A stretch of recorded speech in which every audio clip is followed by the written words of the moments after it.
नमस्कार मित्रांनो मी प्राध्यापक डॉक्टर वैभव इंगळे स्वागत आहे तुमचं आपल्या इन्फॉर्मेशन कट्टा या YouTube चॅनल मध्ये। मित्रांनो LLB 3 इयरचा सीईटीचा रिझल्ट लागलेला आहे आणि लवकरच कॅप रजिस्ट्रेशनची कॅपची प्रोसेस सुरू होईल।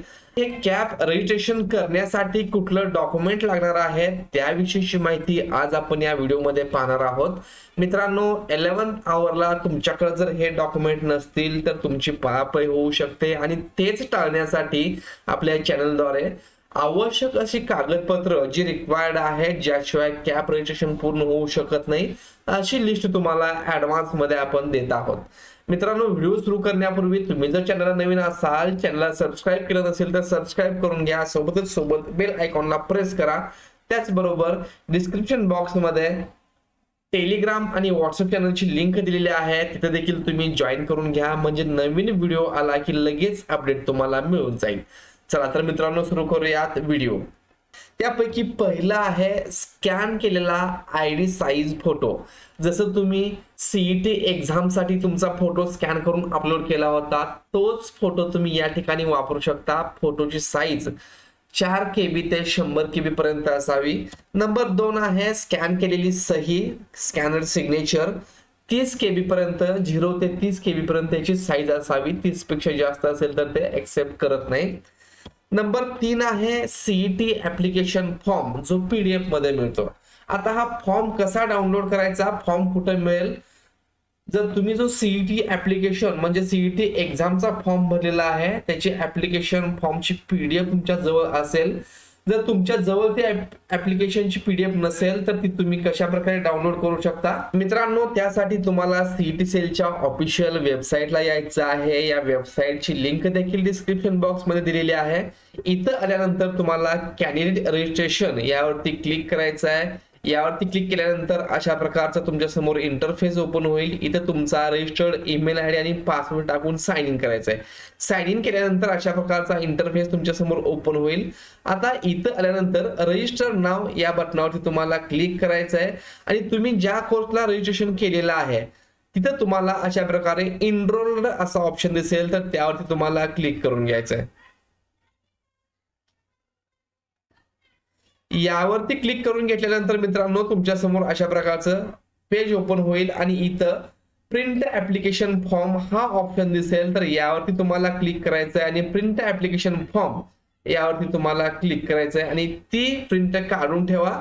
कॅपच्या वेळेस तुम्हाला ती PDF स्वरूपातली प्रिंट ही अपलोड करायची आहे। नंतर पुढचं डॉक्युमेंट आहे डोमासाइल सर्टिफिकेट। महाराष्ट्राचे रहिवासी असलेला पुरावा तुम्हाला लागतो, त्यासाठी डोमासाइल सर्टिफिकेट असेल तर उत्तम आहे, नसेल तर शाळा सोडलेला दाखला म्हणजेच स्कूल लिव्हिंग सर्टिफिकेट तुम्ही अपलोड करू शकता किंवा बर्थ सर्टिफिकेट याचं फोटो किंवा PDF करून अपलोड करू शकता।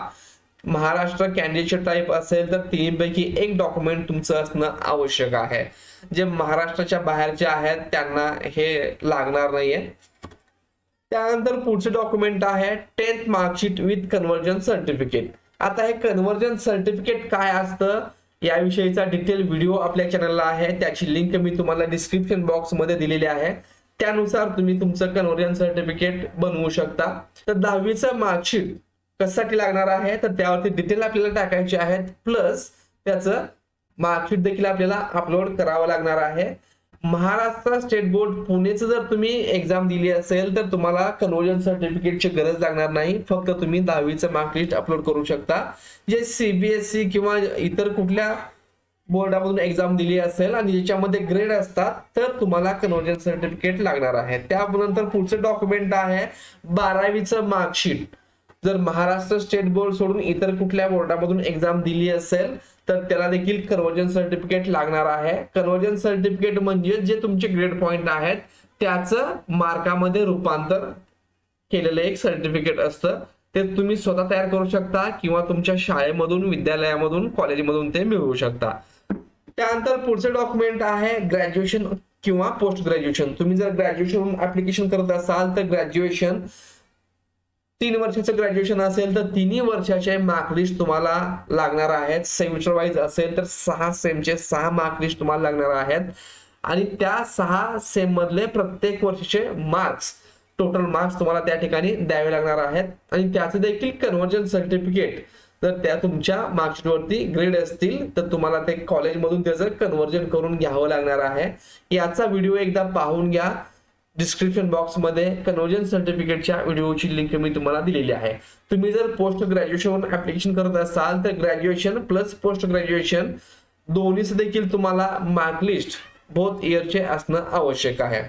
त्यानंतर पुढचं महत्वाचं डॉक्युमेंट आहे ते म्हणजे कास्ट सर्टिफिकेट किंवा ईडब्ल्यूएस सर्टिफिकेट. जे विद्यार्थी कॅटेगरी मधून ऍप्लिकेशन करणार आहेत त्यांनी कास्ट सर्टिफिकेट त्या ठिकाणी अपलोड करायचं आहे. जर ईडब्ल्यूएस असेल तर ईडब्ल्यूएस सर्टिफिकेट आवश्यक आहे. पुढचं सर्टिफिकेट आहे नॉन क्रिमिलियर. ओबीसी कॅन्डिडेट आणि ईडब्ल्यूएस कॅन्डिडेट असतील तर त्यांना नॉन क्रिमिलियर म्हणजेच ज्यांचं उत्पन्न 8 लाखापेक्षा कमी असतं, जे प्रगत गटामध्ये मोडत नाहीत, असं जे सर्टिफिकेट आहे त्याला नॉन क्रिमिलियर सर्टिफिकेट म्हणतात. तर ते देखील काढून घेणं आवश्यक असतं. ते काढण्यासाठी 3 वर्षाचा तुम्हाला उत्पन्नाचा दाखला काढावा लागतो आणि कुठल्याही जवळच्या महाई सेवा केंद्रामध्ये गेलात तर तुम्हाला नॉन क्रिमिलियर सर्टिफिकेट काढून देतील. अशा प्रकारे इतके डॉक्युमेंट तुमच्याकडे असणं आवश्यक आहे. आता विद्यार्थी मित्र म्हणतील की आमच्याकडे कास्ट सर्टिफिकेट साठी ऍप्लिकेशन केलेली पावती आहे, तर ही पावती देखील चालू शकते.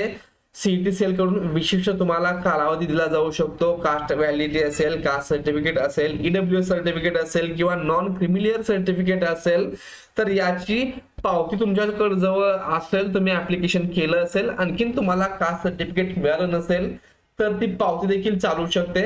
परंतु छोट्याशा कालावधीमध्ये जो सीईटी सेल तुम्हाला अलाउड करते त्या कालावधीमध्ये तुम्हाला ओरिजिनल सर्टिफिकेट अपलोड करावं लागतं. जर समजा तुमच्याकडं कास्ट सर्टिफिकेट अवेलेबल नसेल, कास्ट व्हॅलिडिटी नसेल तर तुम्ही कास्ट चेंज देखील करू शकता.